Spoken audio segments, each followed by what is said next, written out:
세월호 참사도 있고, 더불어 이건 초파일은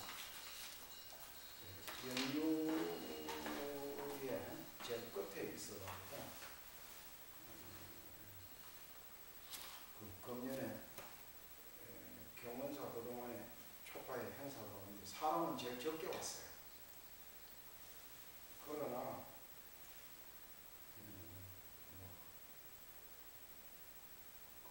적절한 표현인지는 모르겠으나 사중에서는 행사를 하고 나면 수익이 얼마나 이런 걸 중요하게 생각하잖아요. 그건 작년보다 좀 나아진 것 같다는 그런 느낌이 듭니다. 오늘은 부처님 가계에 대해서 좀 얘기를 할 거고요. 그걸 얘기하기 전에 우리가 이제 대개 선자다 이러면은 이제 서가모니, 그러니까 우리가 통칭해서 부처님, 서가모니와 예수와 공자 이런 사람들을 대체적으로 선자라고 그러는데, 이분들의 이제 특성이 다 세 사람의 공통점을 좀 찾기는 어렵다고 봐요. 어려운데 이제 그러나 어린 시절이 약간 불우한 것이 있었다 볼 수 있습니다. 굳이 공통점을 찾는다면. 그래서 우선 이제 예수는 우리가 동정녀에게서 태어났다 이러지만 그거는 우리가 엄격하게 얘기하면 후대에 와서 만들어진 거죠. 봐야겠죠. 이미 그때 마리아가 여러 가지 이설이 있습니다.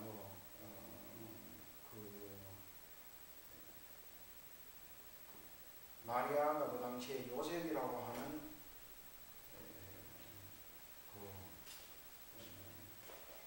남자와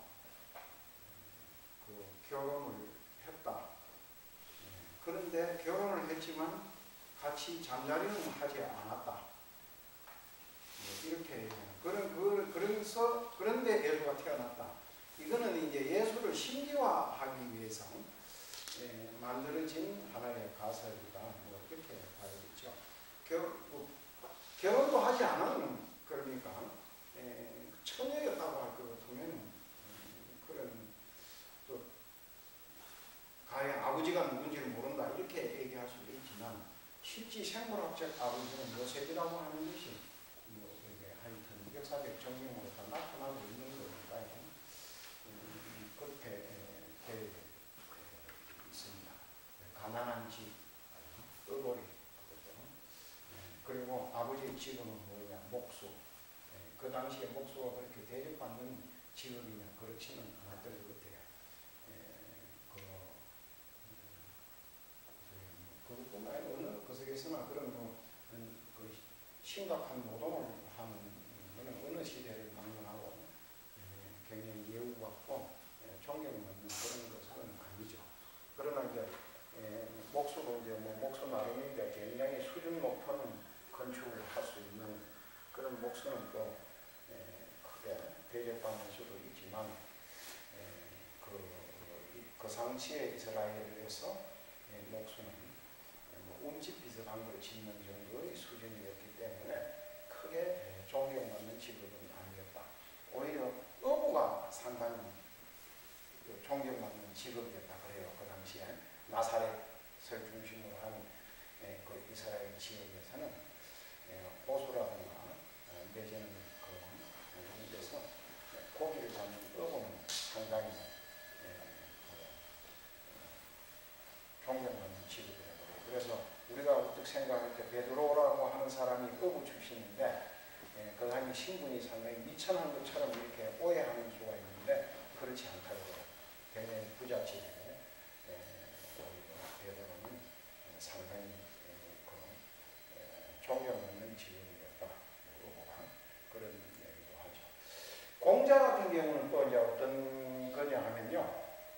공자의 아버지는 상당히 무사했다고 해요. 기골이 장대하고. 그래서 아주 신분이 낮은 출신은 아니었으나 그렇다고 해서 상당히 높은 그런 신분은 아니고 그냥 무사 장군이었다. 그런데 이제 재미있는 거는 공자 같은 경우도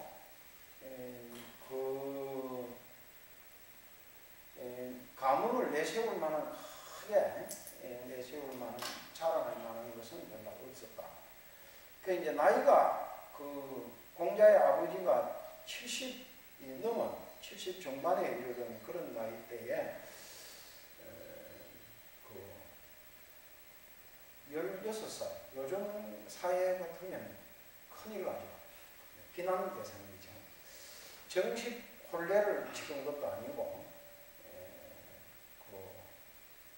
속에서 한문 표현으로 하면은 이것도 해석이 분분해요. 야합이라고 해요. 야합. 그 야합이라고 하는 게 뭐냐? 제가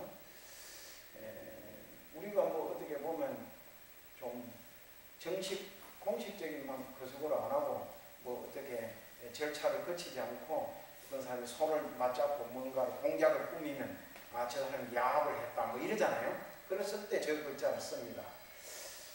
그래 이제 정식 혼례를 올린 사이가 아니다는 뜻을 가지고 있어요.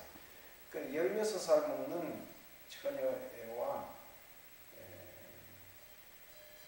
70이 넘은 노인네가 만나서 서로 어쩌면 간에 그래갖고 그 사이에서 공자가 태어났어요. 그래서 이제 그 공자의 이름을 한데 보면은 성은 이제 공시 이제 이게 충리 이래 돼 있거든요.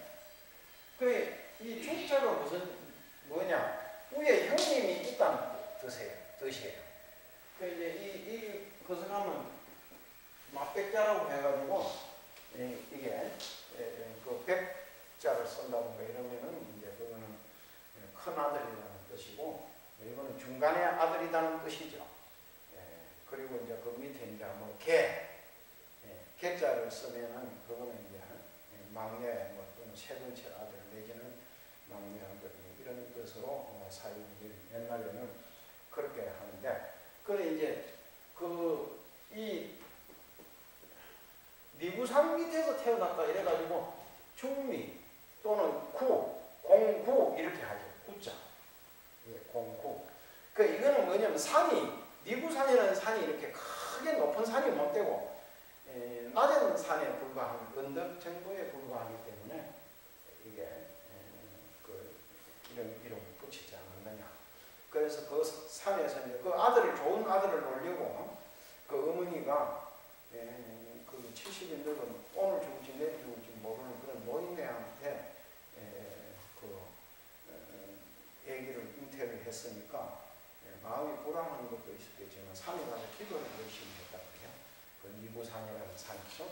그래가지고 공자를 낳았는데 머리가 이제 머리통이 크고 공자도 체력이 좋았다고요. 그래서 머리 모양이 미구산 모양으로 생겼다. 그래서 산 이름이 미구인데 그 이름도 종리, 공구 이런 식으로 이름을 지어서 사용했다 하는 겁니다. 그런데 이제 거기에 비해서 우리 이제 부처님 서가모니는 그 당시에 부족 국가에 불과하지만 많은 표현에는 보면 요즘 학자들이 부처님 경전에는 그렇게 표현하는 게 없는데 요즘 학자들이 석가족들이 그 당시에 여러 부족 국가 가운데서도 굉장히 열악한 규모가 적은 그런 국가였지 않았겠느냐 이렇게 표현하는 경향이 많아요. 그런데 지난번에도 얘기를 했지만 그 당시에는 석가족뿐만 아니고 다른 부족 국가들도 상당히 그 규모가 적은 그 나라였다 하는 겁니다. 석가족은 멸망하는 부처님이 같은 인재를 영웅이 태어났는데도 불구하고 그 영향을 받아갖고 석가족들이 다 출가를 해버렸어요. 그래서 망한 것이지 그 나라가 규모가 적고 열악하고 그런 나라였기 때문에 멸망한 것은 아니다 하는 겁니다. 그까지 정도를 얘기를 하고 한번 원문을 한번 읽어보도록 하겠습니다. 가게 이웃하고 있는 강대국 마가다 오살라보다 뼈대 하나는 더 좋다고 자랑하는 석가족. 자존심이 강하고 긍지가 대단하여 태양의 후예로 역사와 전통이 있는 정직하고 용감한 찰제리 계급으로 감자왕의 후손이니 할아버지는 활을 잘 쏘는 사자협 왕이시고 아버지는 정반왕, 어머니는 올리아족의 공주 마야왕이, 양육해 주신 어머니는 이모 마빠자빠띠, 사랑스럽고 아름다운 아내 야소다라, 너무나 귀여운 아들 나울라, 작은 아버지는 백반왕, 옥반왕, 감노반왕, 시자인 아나는 사촌, 바녀의 대화답다는 아난의 형, 순진한 난다는 이복 동생, 먼 뒷날 부처님이 성도하신 뒤에 석가족 출신의 똘똘한 젊은 청년들은 수도 없이 많이 출가하여 깨달음을 이루고 대아라한이 되었다. 요 짧은, 이것도 짧은 시는 아닌데 여기에 이제 시들을 다 내가 길게 썼는데 요것만 짧게 했어요. 근데 더 길게 쓸 수 있었는데 너무 번잡하게 하면 읽는 사람들이 이해하기에 좀 난해해지지 않나 해서 간단하게 몇 사람들의 이름만 금명을 했습니다. 부처님 속에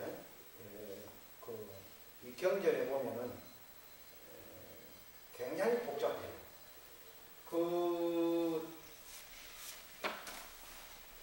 이제 뒤에 이제 읽어보면 좀 나오겠지만 부처님 경전에 나오는 사람들의 등장인물을 가지고 이렇게 거석을 해서 학자들이 어떤 걸 연구했느냐 하면 족보를 만들어 놓은 게 있어요. 족보. 그 족보를 보면은 굉장히 부처님 족보뿐만 아니고 이제 거기에 보면 재밌는 게 많이 나옵니다. 수달장자라고 있거든요. 수달장자. 그 수달장자는 뭐냐면 수보리라고 하는 부처님의 제자 가운데 해안지이죠. 그 아주 굉장히 큰 제자 가운데 한 사람인데 이 수달장자의 조카입니다. 이런 가계가 아주 굉장히 정밀하게 되어 있어요. 그리고 여기에 이제 강대국 마가다라고 하는 나라와 오살라라고 하는 나라가 있잖아요. 이 두 나라가 이제 그 당시 가장 세력 확장을 빠르게 해가지고 굉장히 강대한 나라가 됐어요. 그 마가다에 이제 그 빈비사라 왕이라고 있는데 그 빈비사라 왕하고 마가다 그 국가는 서로 혼인을 맺고 있었고 또 이제 오살라 국이 나중에 그 부처님의 나라인 그 바비라를 공격해가지고 멸망을 시키는데 그 멸망시키는 원인도 이제 뭐냐면 나라는 더 왕성하지만 오살라가 그 우리도 흔히 보면 그런 게 있잖아요. 가난하게 살아도 우리 뼈대 있는 집안이다. 가문의 전통 뭐 이런 걸 굉장히 따지는 사람들 많이 있잖아요.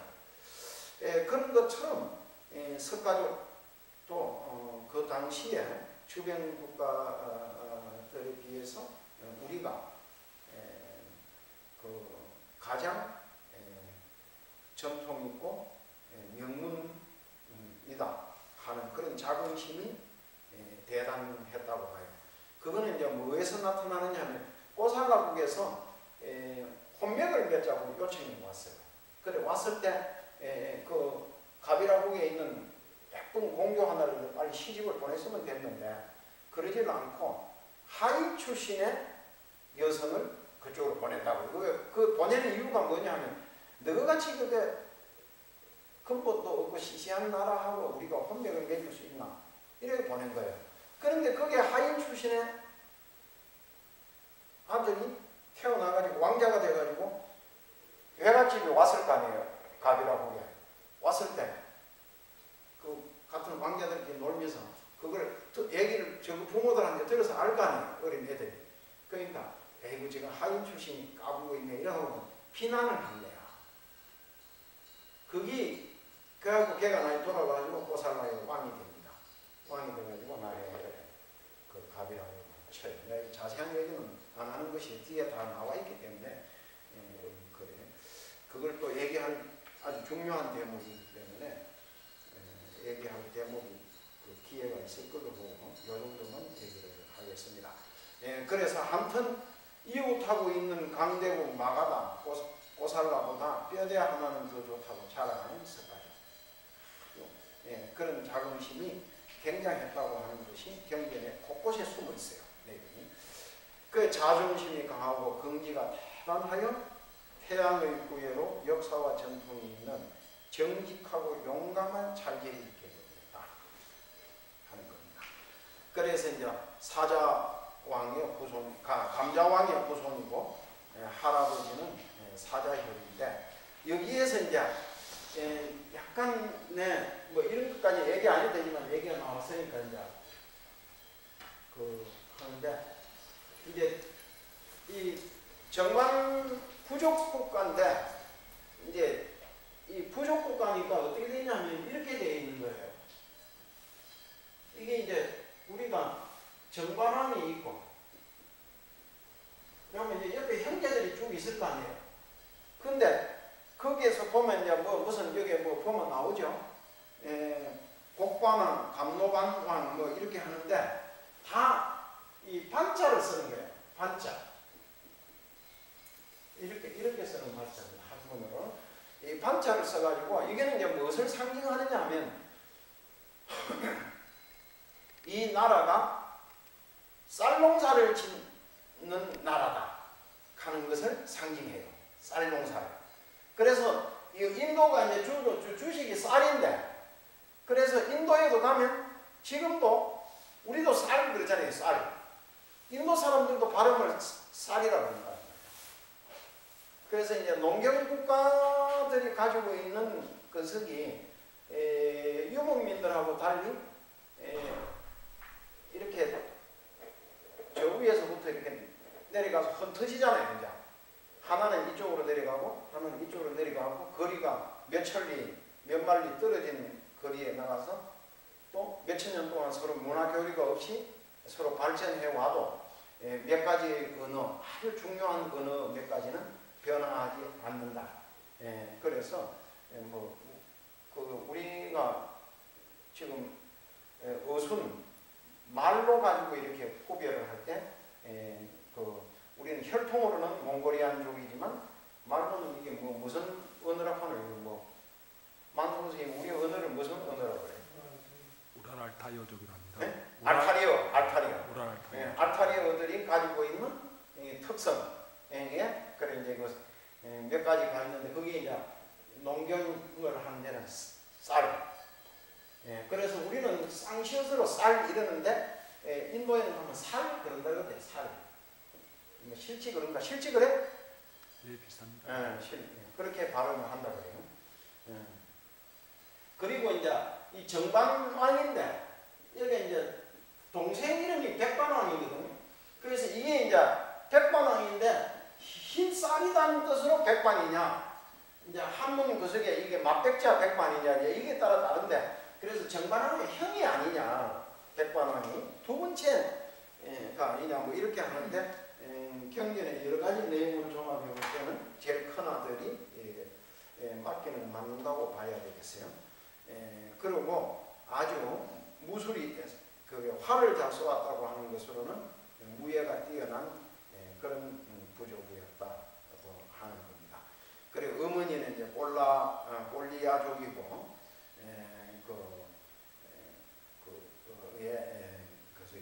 그런데 이제 인도의 풍속에 우리나라에도 고려 시대라든가 이럴 때는 이런 비슷한 풍속이 있었습니다.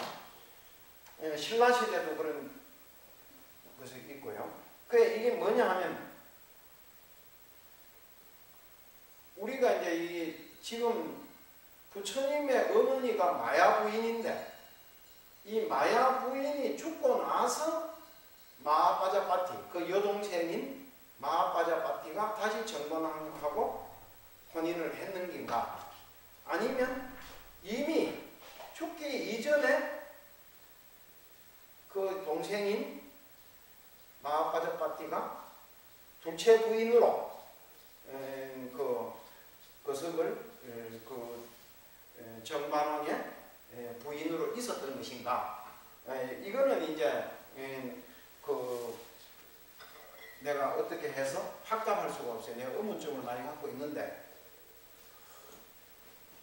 그래서 다른 사람들한테도 내가 물어봤는데 몇 번 그걸 분명하게 얘기하는 사람이 없더라고요. 그걸 또 어디 다른 글에도 뭘 분명하게 밝힌 건 없어요. 근데 내가 미루어 짐작하는 데는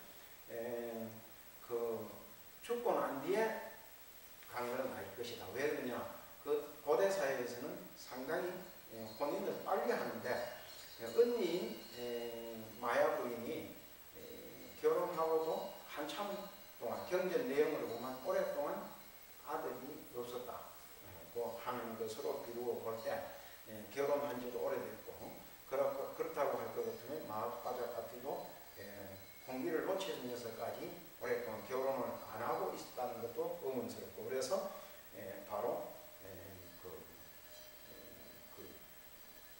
이미 정반왕에게 자매가 그러니까 언니와 동생이 첫째 부인, 둘째 부인 이런 식으로 왕비로 첫째 왕비, 둘째 왕비 이런 식으로 혼인을 하고 있었지 않았겠느냐 그렇게 진단이 갑니다. 이런 것만 자꾸 얘기하면 얘기가 재미없으니까 결혼하니까 하는 재미난 보살님들 흥미를 있어 가질 수가 있는 그런 내용으로 한번 얘기를 할게요. 지금 그 연속법을 보면 정도전이라고 하는 연속법 하죠. 지금 하고 내 보지는 않았는데 그러면 정도전이 근데 연속법 정도전에 할 때 우리가 조선이 건국되는 그 시점 비슷한 조선보다 먼저 했죠. 하기는 시점에 그 앞에 그 원이라고 하는 나라가 망하고 이제 뭐가 생깁니까? 명이라고 하는 나라가 생겨요. 명나라라고 하는 나라가 명국이라는 나라가 생기는데 여기에는 이제 이 나라를 세운 사람은 주원장이죠. 주원장인데 이 주원장은 원래 성녀 출신입니다. 이 사람. 성녀 출신 평생 스님 하려고 했는데 이 주원장에 대해서 얘기하려고 하면 참 재미난 얘기가 많아요. 이런 이분이. 아니 나도요. 졸게 좀 그 성님. 근데 이제 이 주원장이 나머지 무슨을 살았어. 어릴 때.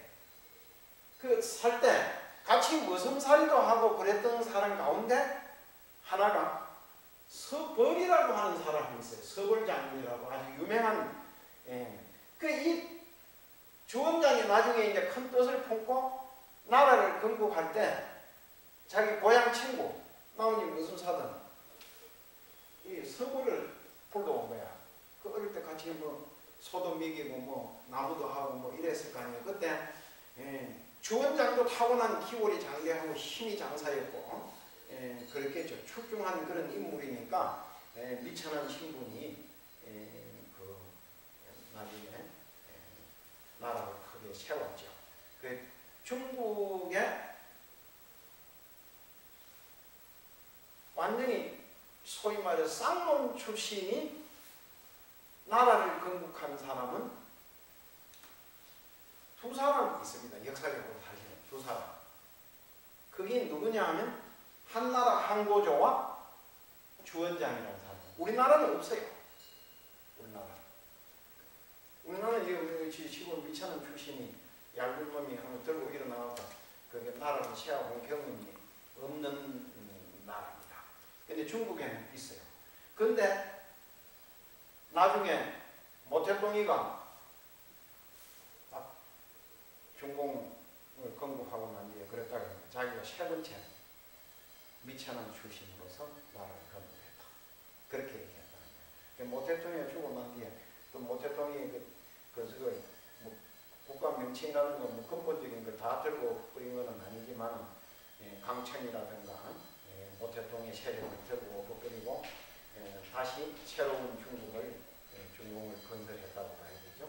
그걸 한 등소평 아니에요. 그 등소평이 나는 그럼 네 번째다 이랬다는 뭐 그런 일화가 미천한 출신이 나와서 이제 그러니까 군주가 됐다 뭐 이런 뜻인데, 그런데 이 주원장이라는 사람이 이제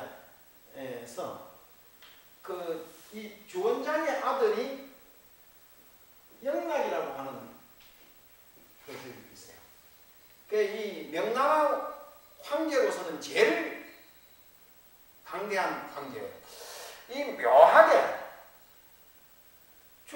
명나라 때도 그렇고 청나라 때도 그렇고 우리나라 조선에서도 그렇고 꼭 보면 한 3대 왕이라든가 3, 4대 정도의 왕이 등장할 때 가장 출중한 놈이 하나 나오더라고요. 왕이. 이 영락도 명나라의 세 번째 황제입니다.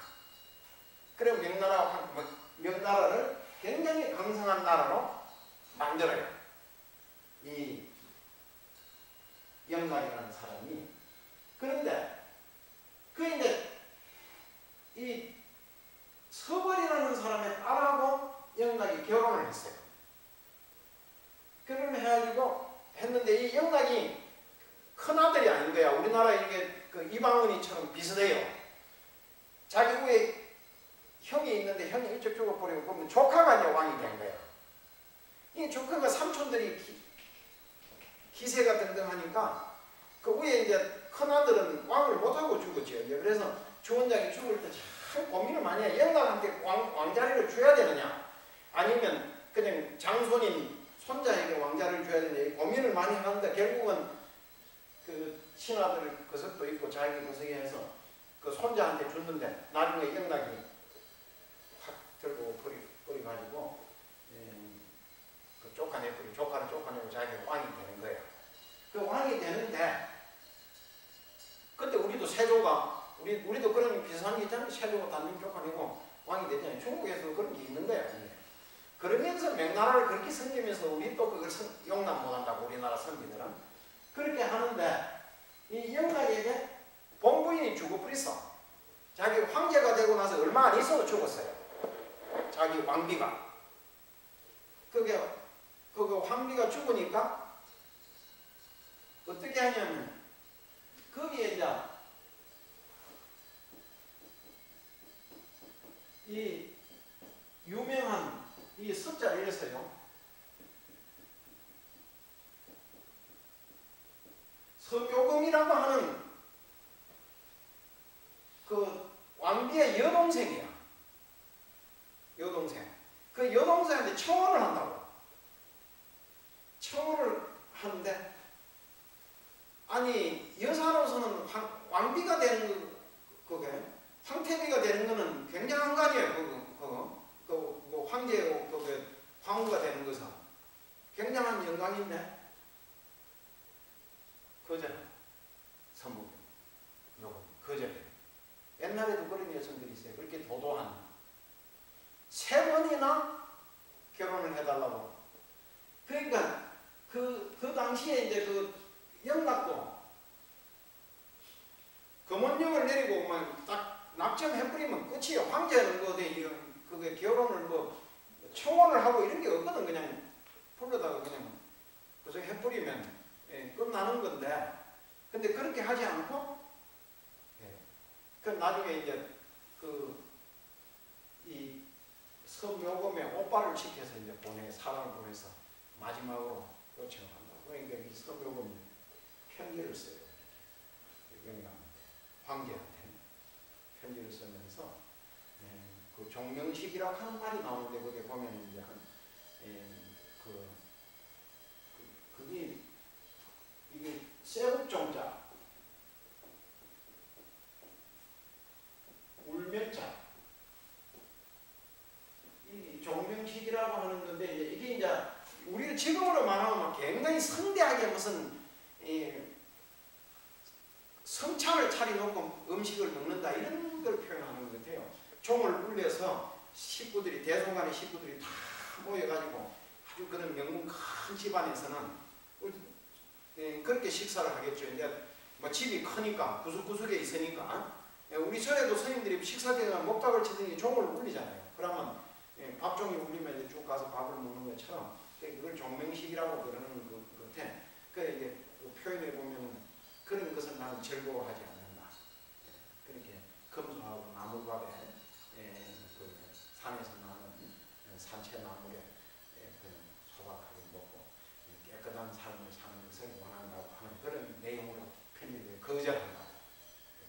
그 옛날에도 그러면 출가해서 스님이 되어버렸어요. 비구니가. 그럼 더 재미있는 거는 뭐냐?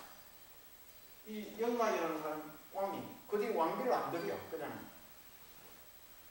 그 선배들한테 차이고 그 뒤에 왕비를 안 들이고 혼자 살아요.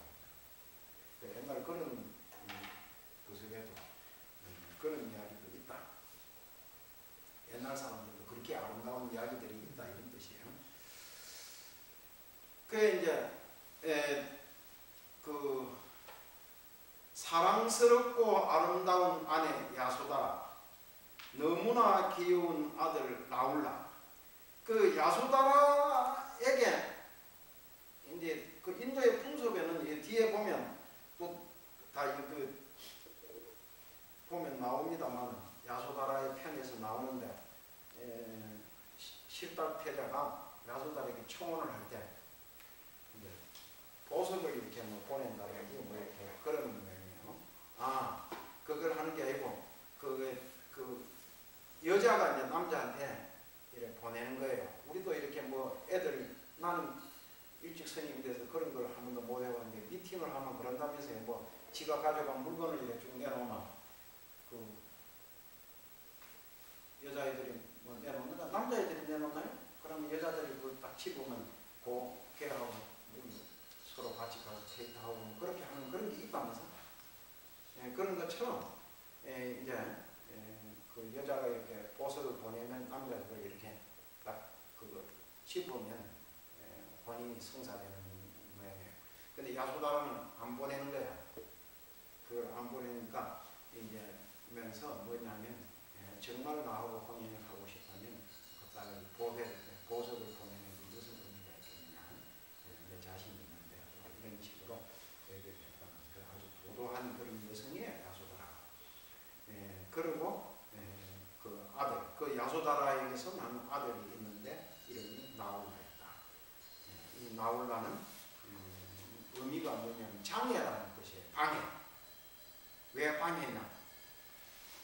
휴가하면인데 그 방해가 된다, 장애가 된다, 뭐 그런 뜻으로 그것을 이름을 지었다, 이런 뜻도 있고요. 그래 작은 아버지는 백반왕, 복반왕, 감로방왕, 시자인 아나는 사촌, 반역의 대화다따는 아나의 형, 또 같은 사촌이죠. 대화다따에 대해서도 뒤에 이제 나중에 나올 겁니다만 부처님의 가장 반역했어요. 부처님도 이 부처님이 되고 난 뒤에 그 다른 대중들을 위해서 교화를 펴는 가운데 상당히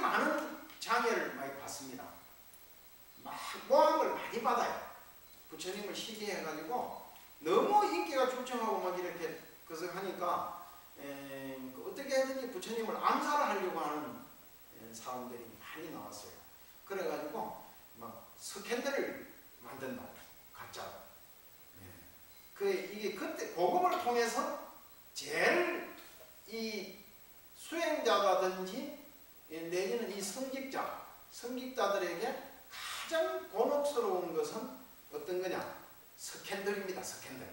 이 근거도 없이 이게 탤런트라든가 이런 애들은 역으로 내가 얘기를 들어보니까 뭐 인기가 없으면 스캔들을 한번 만든다 그래요. 그러면 오히려 인기가 올라간다 그래.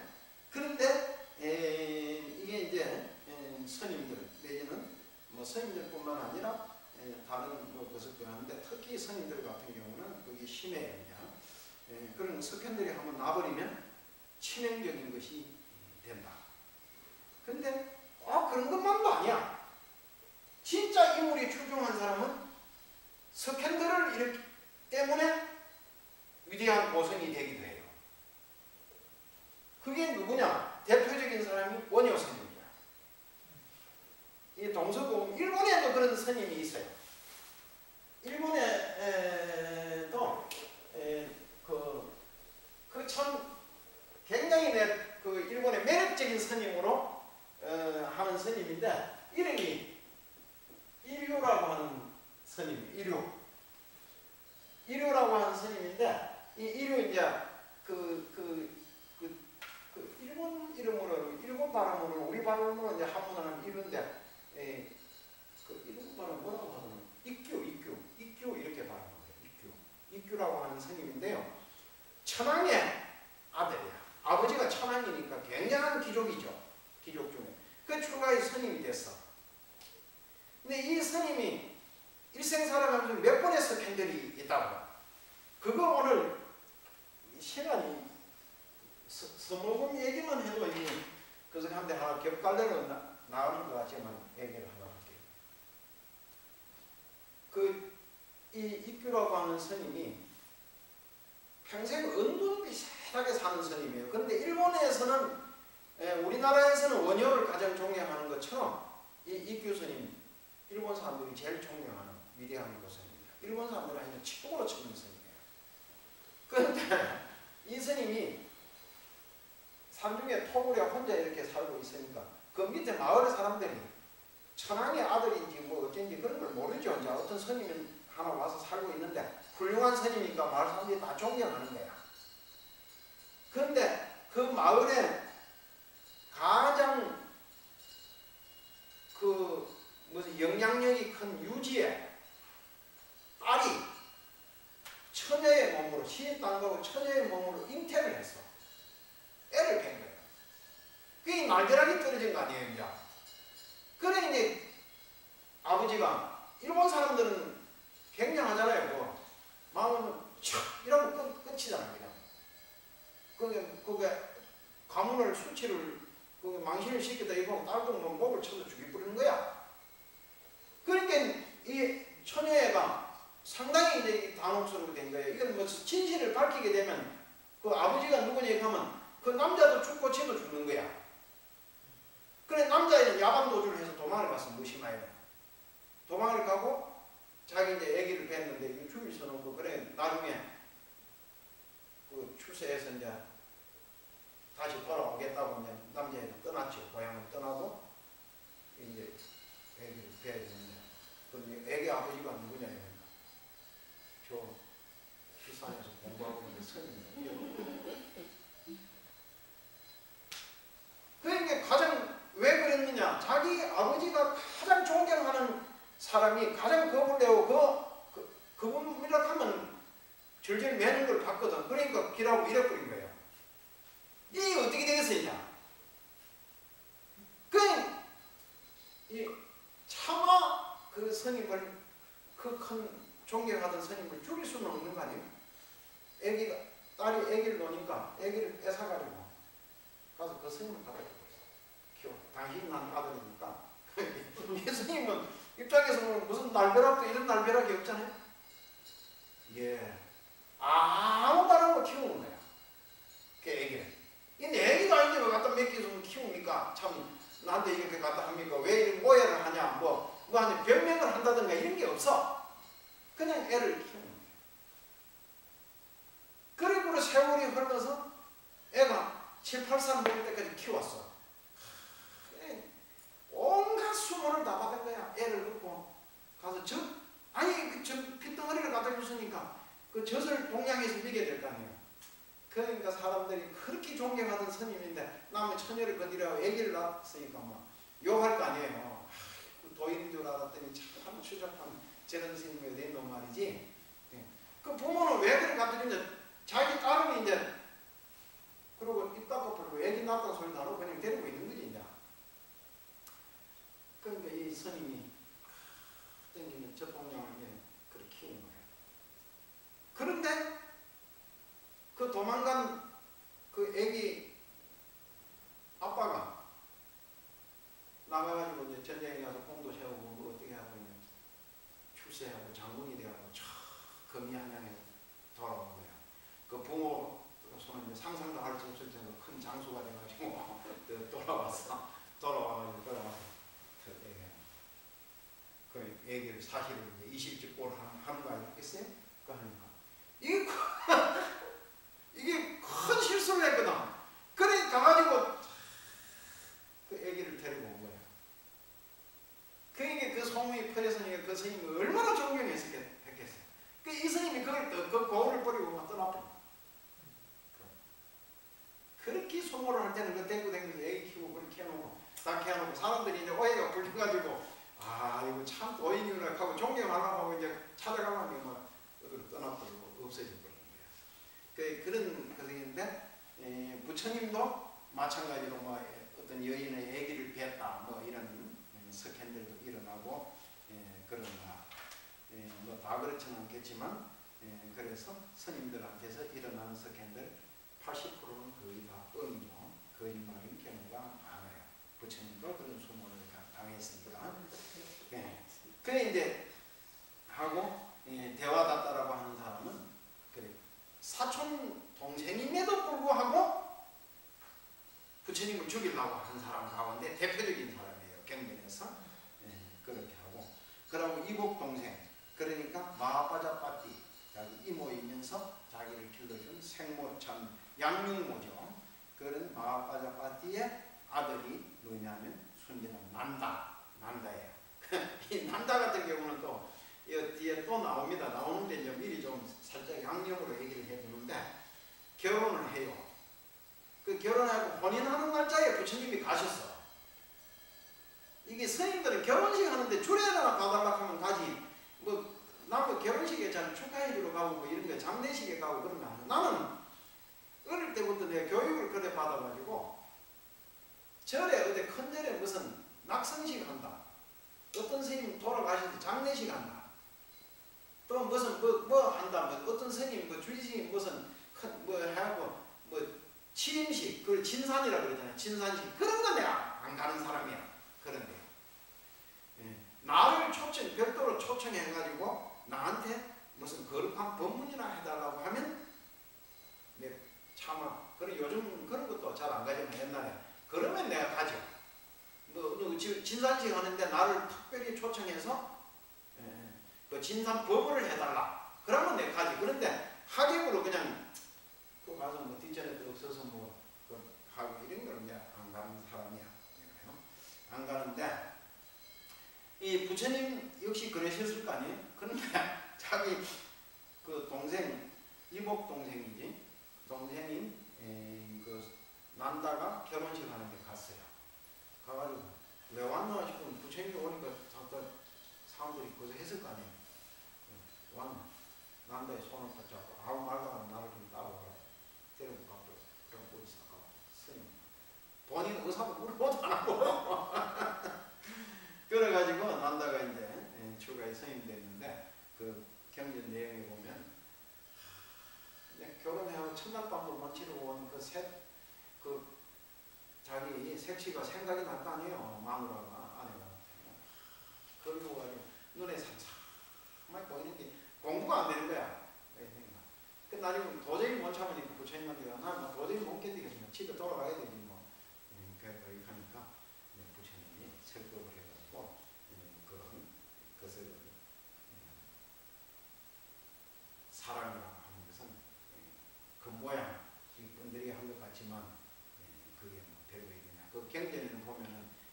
하늘에 천상에 가면 선녀가 있는데 얼마나 아름다운지. 그 선녀를 보다 보면 인간 세상에서 미인이라 하는 거는 이는 걸레짝 맛도 마다 이거 별거 아니다. 이 속에 뭐 보면 다 피고름 뭐 지저분한 거. 아 우리 속은 배 속에 동한 성 다 꽁무지기를 갖고 있잖아요. 꽁무지기 갖고 있고 뭐 아니 뭐 입으로 춤 나오고 뭐 코에 콧물 나오고 뭐 나오고 뭐 이 참 지저분하게 뭐 이를 말할 수가 없는 건데. 아니 우리가 한 이틀만 안 씻고 한 3일만 안 씻고면 냄새가 나고 뭐 그래서 하잖아요. 우리는 옷 같은 거 이런 거 뭐 겨울에는 뭐 바지 같은 거 겉에 입는 옷은 뭐 겨울 내야 안 빨아 입기도 하는 사람인데 그렇다고 속 내일은 그래도 한 달에 한 2번은 빨아 있습니다. 있는데 그러면 이제 뭐냐면 막 냄새 난다 이런 거 아니에요. 그럼 뭐 냄새 날 게 뭐 있어 뭐 이렇게 뭐 가까이 가지도 않는 데서 그러니까 그런 거에 대해서 뭐 성인들이 별로 신경 쓸 일이 없잖아요. 그러니까 아니 그러고 너무 자주 씻으면 어떤 현상이 일어나느냐? 물을 오염시켜요. 물을. 그 내가 환경운동을 내가 하는 것 가운데 하나가 뭐냐? 나는 목욕 너무 자주 안 하고 옷 자주 안 빨아 입는 것만 가지고도 충분히 물을 오염 안 시키니까 환경운동하고 있는 거다. 아 이게 여산 일이 아니에요. 지금 인류가 하도 목욕을 자주 하고 물 낭비를 많이 해가지고 환경이 어마어마하게 오염되고 있는 것이 사실입니다. 먼 뒷날 부처님이 선도하신 뒤에 석가족 출신들의 똘똘한 청년들은 수도 없이 많이 출가해가지고 깨달음을 이루고 대아라한이 되었다 하는 그런 내용이에요. 그 밑에 뭐 주석 붙여놓은 거 나중에 한번 시간 내시면 더불어 요 뒤에 이걸 요까지 한번 하겠습니다. 농경제에 참여하여 하는 거고 한번 짧게 설명하고 넘어가겠습니다. 이것도 부처님 이 경전을 읽는다든지 부처님 일대기에 있어서 이게 매우 중요한 대목이에요.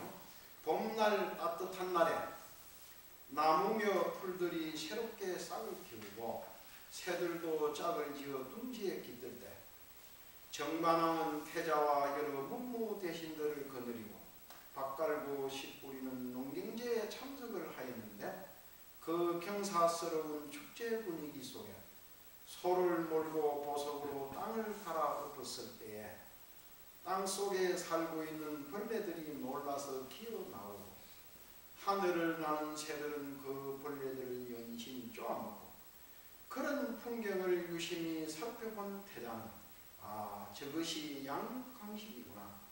삶의 형식이란 저렇게도 비참해야 하는 것인가. 생명은 살아가기 위해 저보다 약한 놈을 끝없이 잡아먹어야 하고 등 뒤에서 나를 잡아먹으려고 하는 위협을 받아야 하는구나. 먹이 사슬에서 자유로운 자는 누구인가. 왜 생명은 생명을 잡아먹지 않고는 살아갈 수가 없는가. 어찌하여 삶이란 이렇게까지 슬프고 안타까운 것인가. 이런 심각한 생각을 하다가 자신도 모르는 어떤 기분에 이끌려 숲속으로 들어가 고요하고 깊은 명상에 들었다. 이 순간 세상이 모두 고요해져서 나무들도 그늘을 옮기지 않았고 새들도 소리내어 울지 않았다. 이게 이제 참 경전에 굉장히 방대한 양으로 설명하는 부분을 내가 이렇게 압축해서 짧게 얘기를 했습니다만은 그 나무들도 그늘을 옮기지 않았다. 이런 거는 옛날 사람들이 이제 거기 숲이 그만큼 정적에 빠졌다고 하는 그런 왜 숲이 정적에 빠졌느냐? 그 다른 사람의 숲이 아니라 실타르타가 명상을 하고 있는 그 숲이 그렇게 시간이 멈출 정도로 고요에 빠졌다 이런 뜻이에요. 그늘이 옮기지 않았다 이런 표현이 그 경전에 그렇게 나와 있습니다. 그래서 새들도 소리내고 울지 않았다. 명상을 방해하지 않기 위해서 이렇게 되어 있는데 농경제라고 하는 것은 그 인도에서만 있는 게 아니고 우리 우리나라에서도 농경제가 있습니다.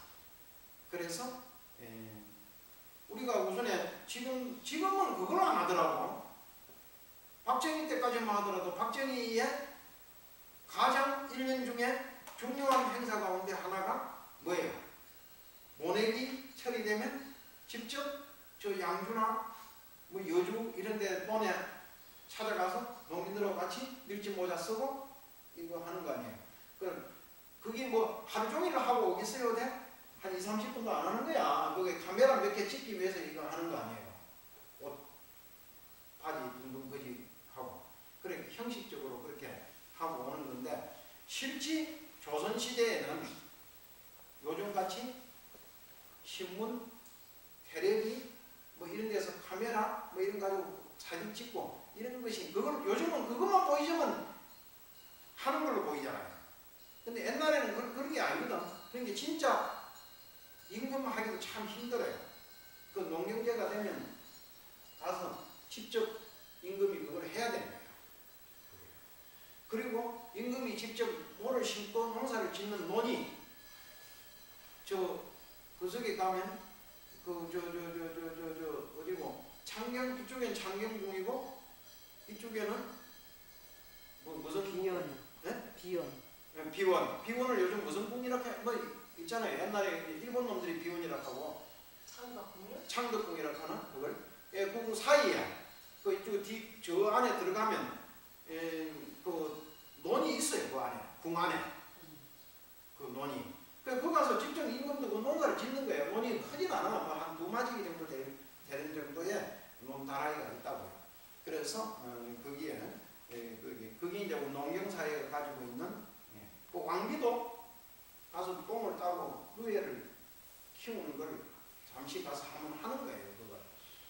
그런 것이 있는데 그런 행사에 참여한 거예요. 우리도 어릴 때에 아주 어릴 때 내가 지금도 기억해 보면 어릴 때에 그 빨가이 벗고 내 기억에 생생해요. 빨가이 벗고 논에 우리 어른들이 볼 때는 그 논에 그 물이 얼마 안 되는 것처럼 어릴 때는 그 논이 굉장히 물이 많은 거 아니에요. 거기서 전문적으로 목욕해서 농 갈고 있고 하고 있는데 이리저리 못 다니는데 재미있더라고.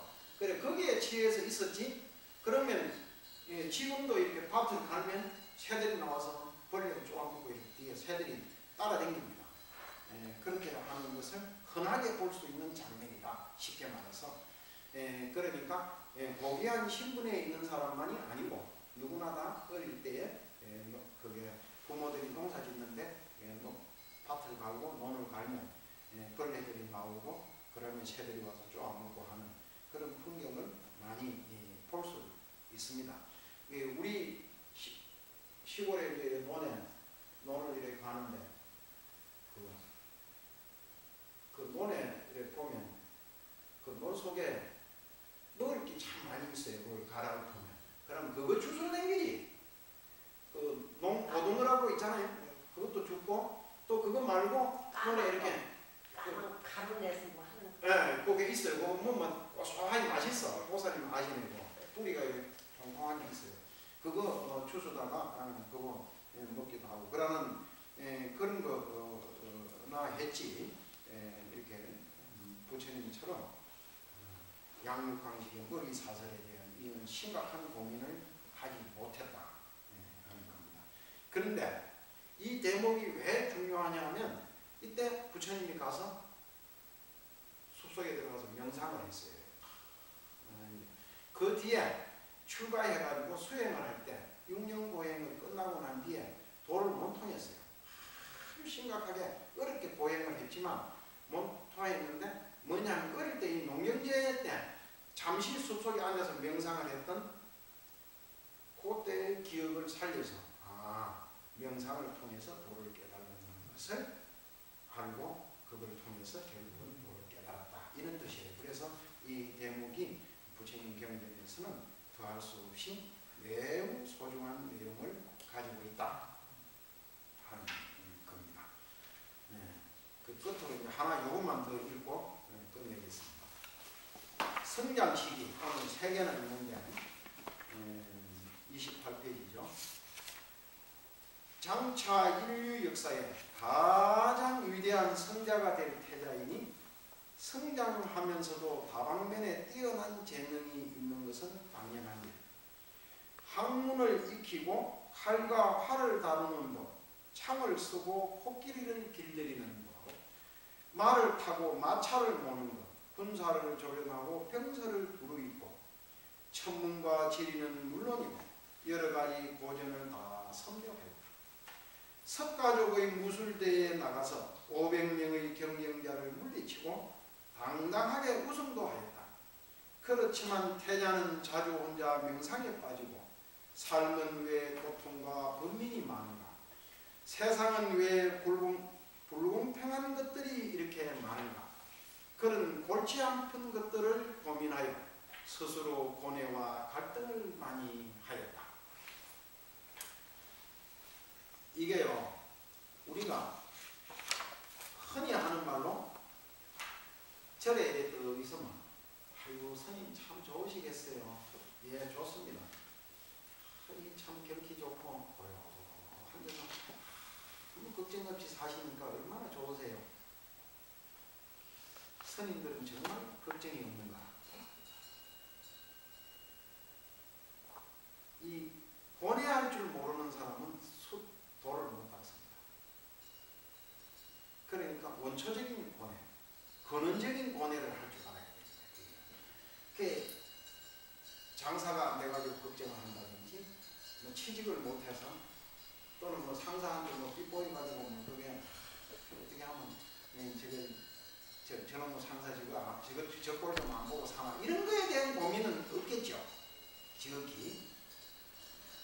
그러나 스님도 살아가려고 하면 이게 대중 혼자 가는 게 아니고 절이라는 게 여러 사람이 살잖아요. 일반 가정은 사랑하는 아내와 사랑하는 남편이 모여서 가정을 이루고 그게 아들, 딸 보면 자기 혈육이잖아요. 이 살면서도 그 안에 갈등이 얼마나 많고 그 안에 안 맞아가고 삐거덕 매일 싸우잖아요. 그런데 스님들이 한 몇 명 모여 살면 골치 아파. 싹 다 아니 피가 섞였어 뭐가 섞였어요 뭐. 단지 도 닦는다고 하는 그거 하나로 서로 모여서 같이 한 집에 사는 가족이 된 건데 이러면 골치 아파요. 거기에다가 신도들까지 쏙 섞이네. 그냥 뭐 저 보살 때문에 난 절에 못 오겠다 하는 사람이 없나? 무슨 뭐 소리를 빽빽 길어서 하는 사람이 없나? 뭐 그래가지고 아이고 막 참. 그러면 그 온갖 비위를 다 맞춰줘야 돼. 그게 이제 생각해봐요. 아니 이게 내가 뭐 잘하는 사람이 아니야. 임요림이 살면서 경험을 하면서 마음에 안 날 때마다 신경질 내고 짜증내는 거예요. 스님이 참 맨 그냥 어떻게 이리 옹졸하고 짜증내고 신경질 내고 내 저 스님 보기 전에 못 가겠다. 아무도 안 못 가니? 그래 스님 안 됐어요. 그래. 이 속이야 이라고 이게 뭐 이래도 참 저래도 참고 그래 살아야 되는 거야. 네.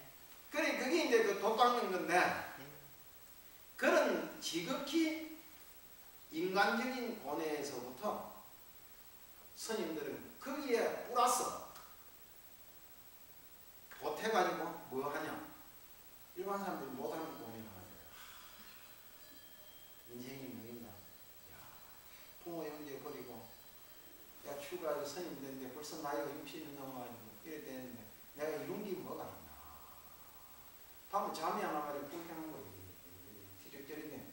이게 없으면 도를 못 닦는 거야. 그런 근원적인 고뇌가 없으면 아니 이게 무슨 세상에 좋다고 하는 건 다 못해보고 이 인생을 살면서 그러면서 뭔가 해야 될 거 아니에요? 그 내가 어떨 때는 그 한번 정말 내가 참 이미 돌아가시고 안 계시기는 하지만 우리 아버지 어머니에게 내가 정말 떳떳한가. 그분들의 가슴에 상처를 주고 못을 받고 내가 추가에 나라의 선이 됐잖아요. 또 닦고 왔잖아요. 어쨌든 내가 늘상 하는 말인데 내가 아니 집이라는 게 그렇잖아요. 내가 이놈은 장자 성계로 해가지고 아이고 장자 그 장손 뭐 이러잖아요. 그래서 손자 대면 하면 장손 이런 말이 나오는데 그 우리 집은 내가 그 종손으로 그 저기 몇 대냐 16대를 내려온 종손이란 말이에요. 이게 지금 현재 그런데 그걸 버리고 내가 출가해 선임이 됐거든. 그 16대를 내려오던 그 집을 그 집이라는 게 그 우리 집은 16대 적어도 400년 내지 약 한 500년 동안을 다른 데 이사 안 가고 그 집에서 살아온 사람이야. 이게 굉장한 그런 게 할아버지고 그 위에 할아버지부터 다 그 집 자체가 없어지지 않고 그 집이 그대로 유지돼가고 있는 집이잖아. 그 집 자체가. 거평이? 네. 우리 하는데 그게 이제 마지막 그 집에서 성장하고 그 집에서 살아왔던 사람으로 내가 마지막 때야. 내가. 그래 나한테 딱 어떻게 보면 끝나고. 아니 지금 현재 이제 그 새로 이제 거적을 해가지고 우리 내 조카가 이제 우리 성계를 해갖고 사는데 그 집에서는 안 살거든. 그 옆에 따로 집을 지어놓고 살지. 내가 그 조카한테 만나면 내가 항상 말, 야, 너하고 나하고는 근본적으로 달라. 왜요? 너는 어릴 때부터 얘기 안 해. 이 집을 안 사용하고 살았잖아. 나는 이 집을 살면 내가 마지막이야. 그런 얘기를 하는데, 그런 고뇌와 갈등을 하는 게 출가 사문이고 선임이다 이런 거예요. 그래서 이거 안 해도 될 고민을 나중에 부처님이 출가해야 하고 스님이 그 사문이 돼서 이제 돌을 닦고 있을 때 빈비사라왕이라든가 이런 사람들이 찾아가서 얘기하는 것 가운데 하나가 끊임없이 그 얘기입니다. 왜 그냥 누구든지 다 태어났다고 인생 살다고 죽는 건데 왜 당신이 혼자만 그것 때문에 다른 사람은 고민 안 하는데 왜 당신은 그걸 고민하고 있나 이러는 거예요. 그 마지막 성도할 때 이렇게 할 때 마왕파순이라고 하는 나타나. 마왕파순이 딴 게 아니고 내 마음 속에서 일어나는 갈등이에요. 갈등. 정말 내가 이러면 도를 진리를 깨달을 수 있을 것인가? 내가 괜히 헛고생하는 거 아닌가 이게? 이런 생각이 끊임없이 일어나는 거야. 그 일어날 때 그게 이제 그걸 갖다가 일어날 때 그걸 뭐냐면 파순이 방해를 하는 걸로 이렇게 옛날 사람들은 그 문학적 표현이 그렇게 하는 거죠. 그러면서 그 파순이 뭐라고 요구하느냐 하면 그것만 하나만 포기하면 네 부귀영화가 다 보장돼 있고 네 지금도 안 됐다. 그래가지고 뭐 아주 아름다운 그 여인과 결혼해서 행복하게 살 수 있는데 네 왜 괜히 쓸데없는 고민하고 있나? 뭐 이렇게 유혹한다고요. 그런 것이 우리 속에 끊임없는 갈등이 일어나는 것이다 하는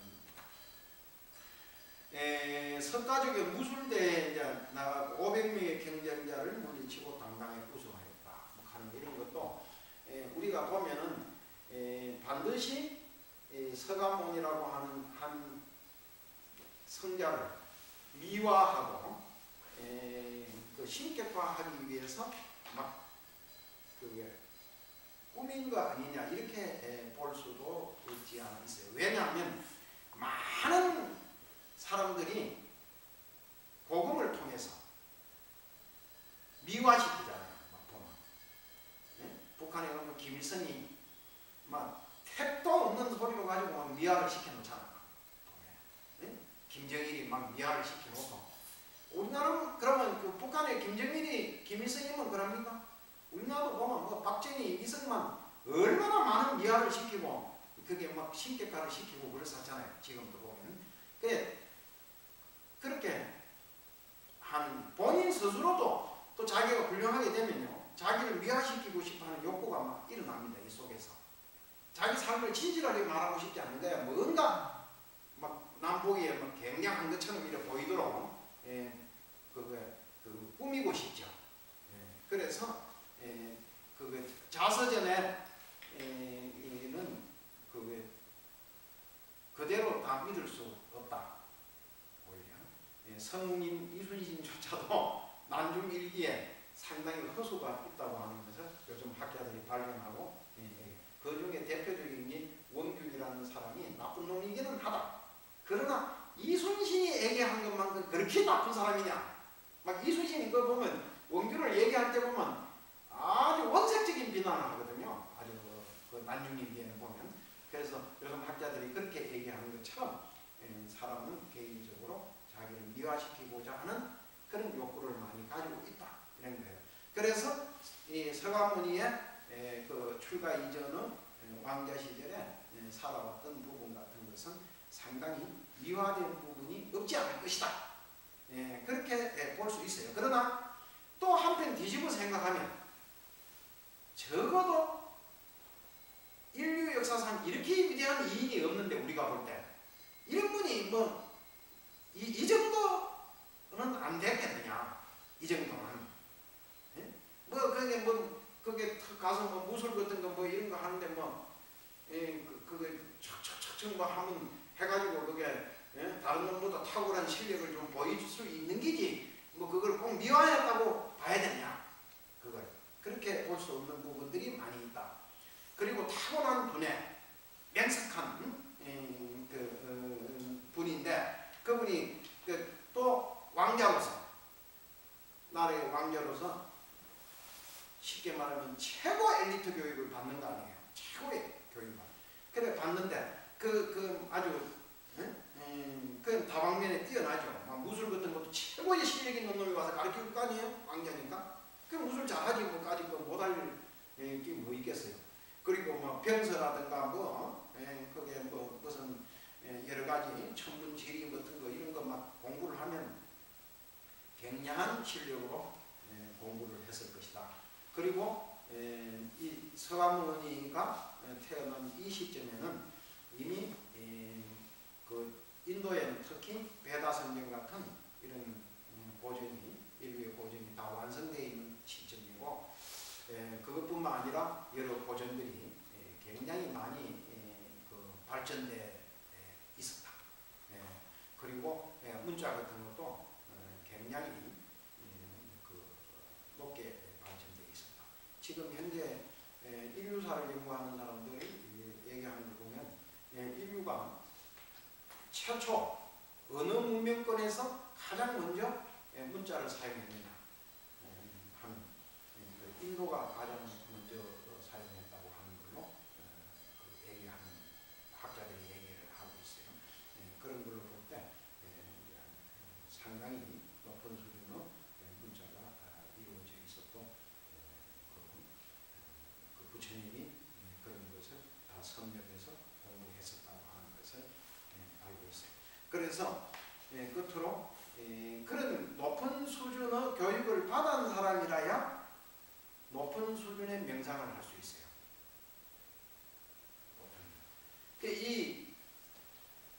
우리가 아주 별거 아닌 것 같은데, 우리가 어떤 게 있느냐 하면은, 명상이라 하는 거는 언어 있잖아요. 언어, 문자, 이걸 통해서 명상이 이루어집니다. 그래서 가령 예를 들어서 내가 이 깨달음이라고 하는 이 각, 여기에 대한 개념이 없어. 이 언어를 몰라요. 그런데 깨달음에 대해서 명상할 수 있을 것 같아요? 못하는 거예요. 그래서 인간의 사유 능력은 어떻게 하냐면, 이 머릿속에 우리가 얼마나 다양한 언어와 문자를 섭렵하고 있느냐에 따라서 사유할 수 있는 거예요. 그렇기 때문에 내가 이게 참 중요한 얘기가 나오다 보니까 좀 시간이 지났는데 중요한데 뭐 끝으로 하나 이렇게 내가 우리 성인들한테 독서를 많이 해요. 내가 굉장히 많이 강조해요. 그런데 우리 위에 선대 우리보다 앞서 있는 선대의 스님들은 책을 못 읽게 하더라고. 참선만 하지 책 읽지 마라 이렇게 한단 말이에요. 근데 그게 잘못된 거예요. 실제가. 독서를 많이 해야 돼요. 그 요즘 사람들은 특히 이제 독서를 안 해도 막이 아줌마들이라든가 뭐 이렇게 보면 우리 보살님들 보면 영화도 보고 텔레비도 보고 뭐 이런 걸 하잖아요. 그럼 그거 많이 하면 그런 걸 통해서 많은 정보를 많이 가지고 있을수록 내가